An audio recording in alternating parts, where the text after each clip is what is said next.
மச்சான், ஏதாவது ஒரு மூவி சொல்லேன். ஜானர். தேங்க்ஸ்டா. மக்களே வணக்கம். இந்த மீமை பார்த்து நம்மள நிறைய பேர் சிரிச்சிருப்போம். ஜானர்ன்றதே ஒரு மூவி தான் அப்படின்னு சொல்லி நினைச்சிட்டு இருக்கிற நிறைய பேர் இருந்திருக்காங்க, நான் உட்பட. சோஷியல் மீடியாவில் வர்றதுக்கு முன்னாடி வரைக்கும் எனக்குமே இது தெரியாது. நீ தப்பா நம்ம ஃப்ரெண்ட்ஸ் நிறைய பேர் சொல்லி கேட்டிருப்போம், எனக்கு சீட் எட்ஜில் ஒரு த்ரில்லர் ஜானர் மூவி பார்க்க தான் பிடிக்கும், எனக்கு தேட்டர் அட்மாஸ்பியரில் ஒரு காமெடி ஜானர் மூவி தான் பிடிக்கும் அப்படின்னு. இவங்கெல்லாம் ஜானர்னு சொல்கிறது அந்த படத்தோட மூடை தான்.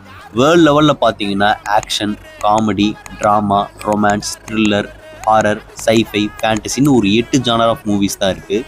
த்ரில்லர்லேயே பார்த்தீங்கன்னா இன்வெஸ்டிகேட்டிவ் த்ரில்லர், க்ரைம் த்ரில்லர்னு சப்ஜானர்ஸ் இருந்தாலும் காமனாக எல்லாத்தையும் இந்த 8 ஜானர்ஸ்குள்ளே அடக்கிடலாம்.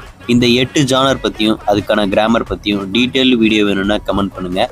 அப்படியே சப்ஸ்கிரைப் பண்ணிட்டு ஷேர் பண்ணுங்கள். சினிமா பற்றின ஹெல்த்தியான டிஸ்கஷனில் தொடர்ந்து இணைஞ்சிருப்போம்.